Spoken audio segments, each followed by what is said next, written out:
Hey guys, welcome back to my channel. If you're new, my name's Caelyn, but you can call me Lynn. I won't blab too much. First step is lenses. Now this is completely optional. I just like the look of lenses more than my usual eyes.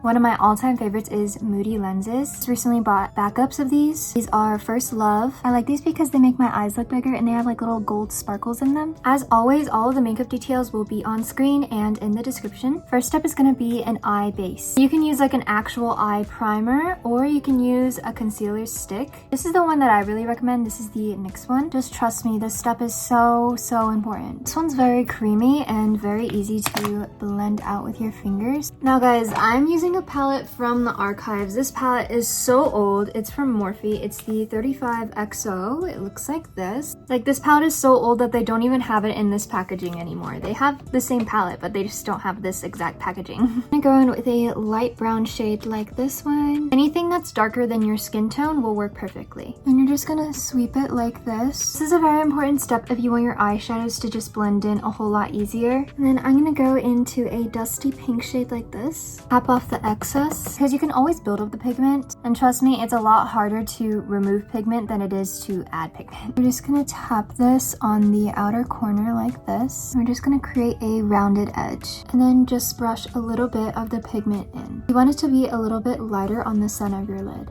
This is one of my favorite products at the moment. This is the Cologram YesStyle Maker. I got this off of YesStyle. What's really neat about this product is that it has the shading part and also has a concealer part. This just makes doing the YesStyle a whole lot easier. So you take the shaded part, smile, and just outline. It's okay if it's too dark because you can always tap in the product. And I like to tap it in like this. Oh gosh, does that look good? I don't know.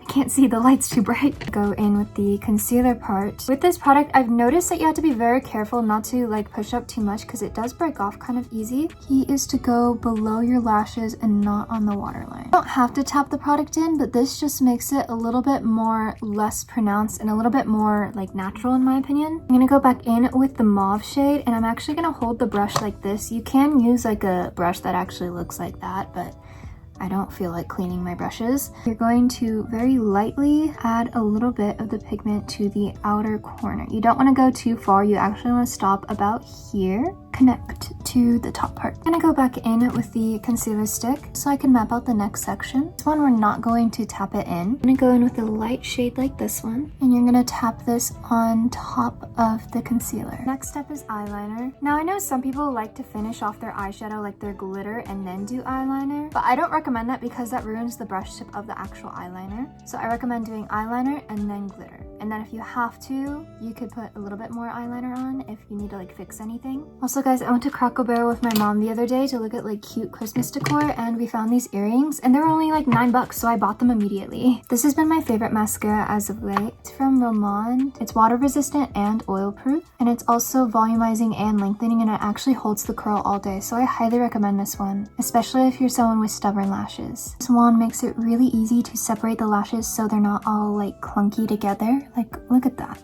Perfect. Eye glitter, I'm going to be using the Mystic Moon shade from Romand. I think I bought this at the same time I bought that mascara. It's just such a pretty shade. Make sure that you're using a glitter with a brush tip because it's going to make life so much easier for you. Just going to outline where you put the lightest eyeshadow until you get about halfway. This step is important. Put some of it on the back of your hand like this. Dab your pinky in it. On the center of your lid, you're just gonna tap. And this way you get more of like that sheer look as opposed to that more like shimmery look like the eyeliner that we just did. Tap a little bit underneath your eye. Favorite Manhua lashes at the moment. These are from Fenty Beauty. I think that's how you pronounce it. I'm not sure if that's right or wrong. Whenever you're doing clusters, I recommend applying glue to the back of your hand. Some days I apply a full row and some days like these, I like to have a more scattered, more spaced out look. So out of the 7, I'm only going to be using 5 clusters. For my inner corner, I'm going to go in with the Fenty Beauty highlighter in a shade called How Many Carats. I use like the tiniest brush I own. I'm going to focus it just right here on like the outside of your inner corner. So I like to just tap, tap, tap, tap, tap and kind of connect to the glitter line. If you want, you can do the bottom lashes with like some eyeliner or like one of those like cute stamping things. It's not something I typically do with my makeup anyway. And here is the completed look. Feel free to DM me any pictures over on Instagram. If you've seen a specific look on Pinterest and you're like, oh, I wish someone would do a tutorial for this, just send it over. It might not be a long form video like this, but it will be a short. Anyway, if you guys have any special requests for a video, let me know. I try to post once a week. Love you guys so much. Thank you for all your love and support. I will see you next time. Bye.